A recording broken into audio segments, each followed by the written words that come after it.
Hello students, last lecture में हमने open circuit test के बारे में पढ़ा था। उससे नेक्स्ट हमारा टेस्ट है शॉर्ट सर्किट टेस्ट। देखिए, शॉर्ट सर्किट टेस्ट की रिक्वायरमेंट क्या है, हमने क्योंकि एक टेस्ट ऑलरेडी पढ़ चुके हैं। अगर हम इस सर्किट पे ट्राई करते हैं हमारा ओपन सर्किट टेस्ट लगाने के लिए, तो हमारे ओपन सर्किट टेस्ट का सबसे फर्स्ट स्टेप क्या था? Replace diode bye open circuit. तो देखिए, अगर हम इस सर्किट में अपने डायोड्स को ओपन सर्किट से रिप्लेस कर देते हैं तो क्या बनता है?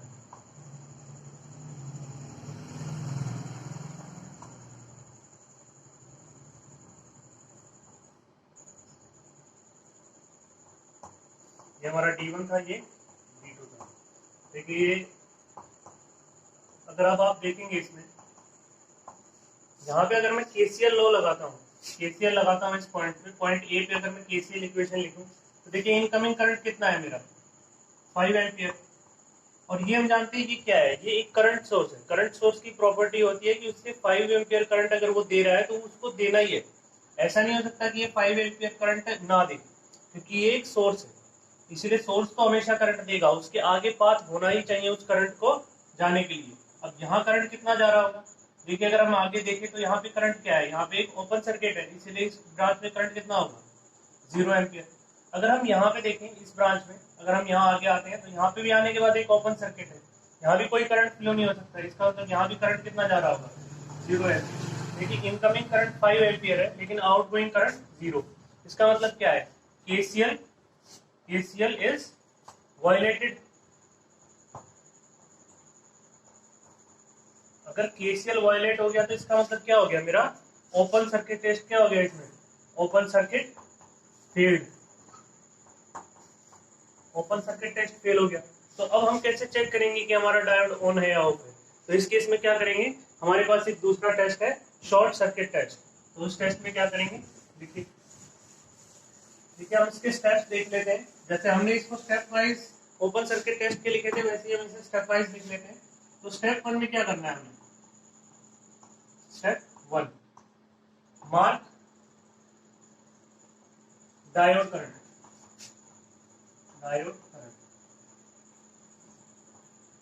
Diode current with ID।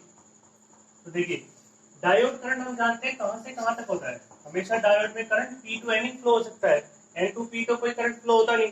तो हम क्या अज्यूम करेंगे कि इस डायोड में करंट P टू N एक ID, डायोड 1 है तो ID 1 करंट फ्लो हो रहा होगा। सिमिलरली इस डायरेक्शन में कितना होगा? ये P टू N, तो ID 2 फ्लो हो रहा होगा। अब क्या करना है? Step 2,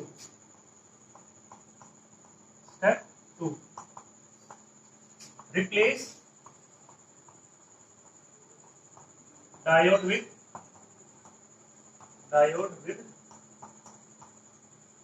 short circuit. Short circuit हम जानते हैं, शॉर्ट सर्किट का मतलब क्या होता है?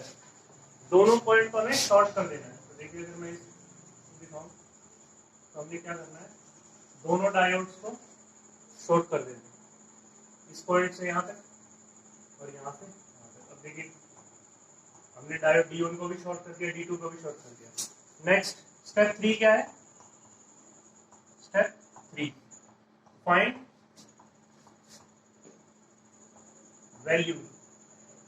वैल्यूज ऑफ ID1, ID2 और सो ऑन। तो यहाँ पे हमारे पास 2 ही डायोड है, लेकिन हमारे पास IDN n number of diodes भी हो सकते हैं सर्किट में।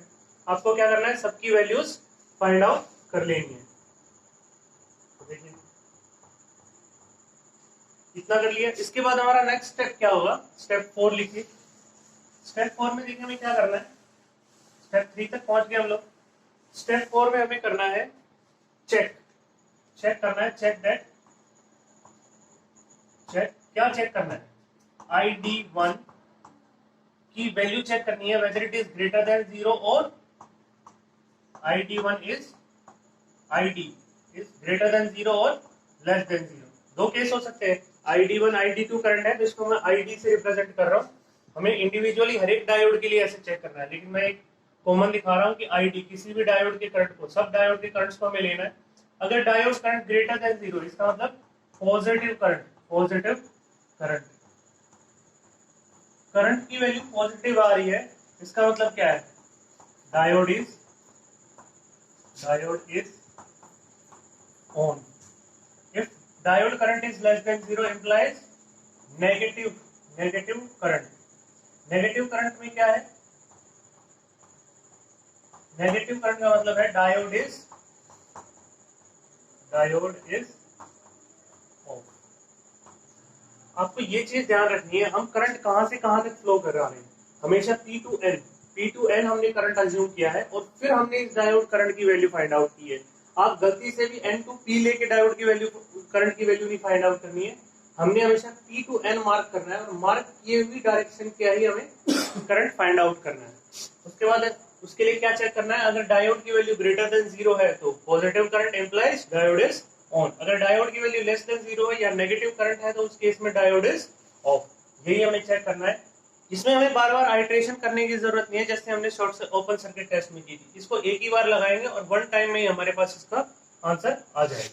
तो देखिए, अगर मैं इसी सर्किट को सॉल्व करके देखूं शॉर्ट सर्किट टेस्ट से, तो स्टेप 1 हमने कंप्लीट कर लिया है, करंट को मार्क कर लिया है. सेकंड स्टेप में हमने क्या किया? सभी डायोड्स को शॉर्ट सर्किट से रिप्लेस कर दिया. अब हमें थर्ड स्टेप में इसका क्या करना है? इस करंट की वैल्यू फाइंड आउट करनी है. तो देखिए, हम नोडल एनालिसिस पढ़ चुके हैं. अगर मैं यहाँ पे नोडल एनालिसिस, एक वोल्टेज V, इस नोड को VA मान लेता हूँ और इसको अगर मैं रेफरेंस मान लेता हूँ और यहाँ पे अगर मैं नोडल एनालिसिस लगाता हूँ तो देखिए -5 plus VA by 2 plus VA plus 10 by 1 is equal to 0. अब नोडल कैसे लगानी है, अगर आपको ये नहीं आ रहा तो आपको लेक्चर नंबर 1 देखना चाहिए, क्योंकि हमने उसमें नोडल को बड़े ही डीप से डिस्कस किया है. फिर भी देखिए, अगर एक बार आप और मैं बता देता हूँ, नोडल में हम क्या करते हैं, यहाँ से सभी करंट्स को, इस नोड से सभी करंट्स को आउटवर्ड मान लेते हैं और फिर उन सभी करंट्स, जैसे I1 इसको मान लूँ, इसको I2 मान लेता हूँ और इसको I3 मान लेता हूँ. तो मैं क्या करता हूँ, I1 plus I2 plus I3, इन सब की वैल्यूज को क्या लिखता हूँ मैं? इक्वल टू 0 लिखता हूँ. क्योंकि यहाँ देखिए, मैं अगर पूरे करंट को आउटवर्ड गोइंग मान रहा हूँ तो इनकमिंग करंट मेरा कितना है? 0. तो अगर करंट इनकमिंग 0 है तो जो आउटगोइंग करंट है उसकी वैल्यू भी कितनी होनी चाहिए? टोटल 0. इसीलिए मैंने I1 plus I2 plus I3 को 0 लिखा है. अब देखिए, इनकमिंग में क्या है? I1 current. मैं जानता हूँ ये 5 एम्पियर का करंट इधर जा रहा है, तो सिर्फ मैंने क्या किया, 5 एम्पियर का करंट इधर जा रहा होगा, तो इधर कितना आ रहा होगा? क्योंकि डायरेक्शन जस्ट मैंने क्या किया, अपोजिट कंसिडर कर लिए, तो इसीलिए -5. अब देखिए, VA minus 0 divided by the resistance between them. हम जानते हैं किसी भी दो पॉइंट का करंट कैसे लिखते हैं. अगर ये उसमें रेजिस्टेंस R है, इस पॉइंट का पोटेंशियल VA है, इसका VB है, तो अगर मैं IAB लिखना चाहता हूँ तो क्या लिखूंगा? VA minus VB by R. इसी फॉर्मूले को मैंने यहाँ यूज किया, तो VA माइनस 0/2, क्योंकि 2 ओम का रेजिस्टेंस है, VA प्लस 10. देखिए, प्लस इसीलिए लिख रहा हूँ क्योंकि यहाँ पे एक बैटरी है जो कि हमारे इस आउटगोइंग करंट को क्या कर रही है? सपोर्ट कर रही है. देखिए, इसका टर्मिनल पॉजिटिव यहाँ है, तो ये भी करंट कहाँ रिलीज कर रहा होगा? यहाँ पे. इसीलिए मैंने VA plus 10 by resistance between that, यानी 1 ओम लिखा है. अब क्या करेंगे हम लोग इसको सॉल्व करेंगे और VA की वैल्यू फाइंड आउट करेंगे. तो देखिए, अगर मैं इसको सॉल्व करता हूँ तो VA की वैल्यू कितनी आ जाएगी? VA by 2 plus VA is equal to -10 plus 5. देखिए, 3/2 into VA is equal to -5. अब देखिए, VA की वैल्यू कितनी आ गई है? VA की वैल्यू आ गई है मेरी -10/3 वोल्ट्स. एक बार फिर से चेक कर लेते हैं. -5 प्लस 10, तो -5 प्लस का 5 आ गया, यानी ये यहाँ पे जाएगा तो -5, और VA/2 और VA मतलब 3VA, VA की वैल्यू -10/3. यानी अब मेरे पास क्या आ गया? अब मेरे पास आ गई VA की वैल्यू आ गई है.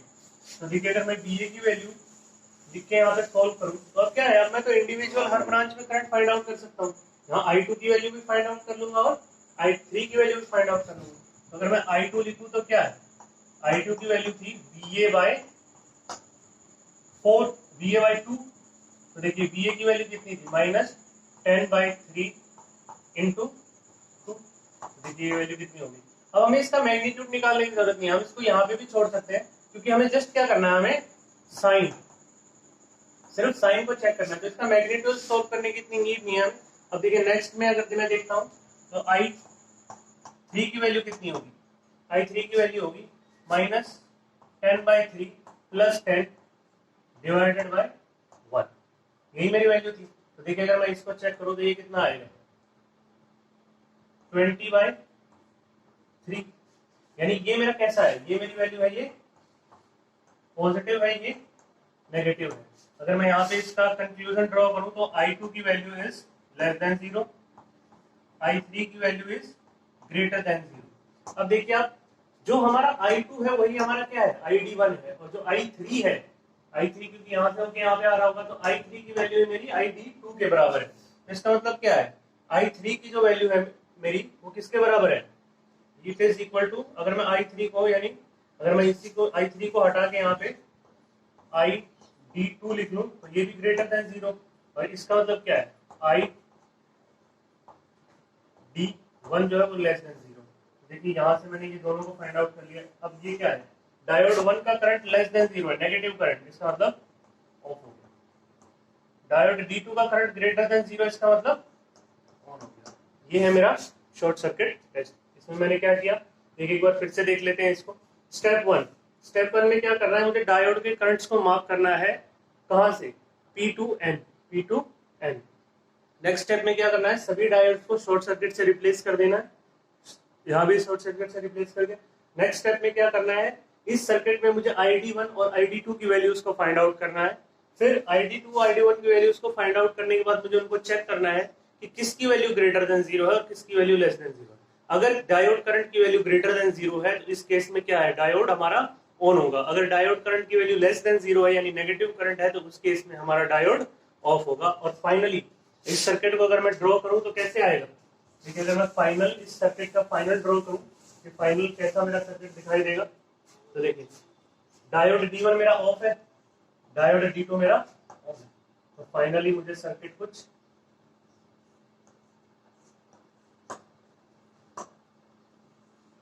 ऐसा दिखाई देगा। यहाँ पे 5 एम्पियर का एक सोर्स है, ये 10 वोल्ट और ये 1 ओम का रजिस्टर है। अब आप इस सर्किट में आपसे कुछ भी पूछ सकता है, इस 1 ओम के थ्रू करंट पूछ सकता है, या इसके अक्रॉस वोल्टेज भी पूछ सकता है। तो ये हो गया हमारा शॉर्ट सर्किट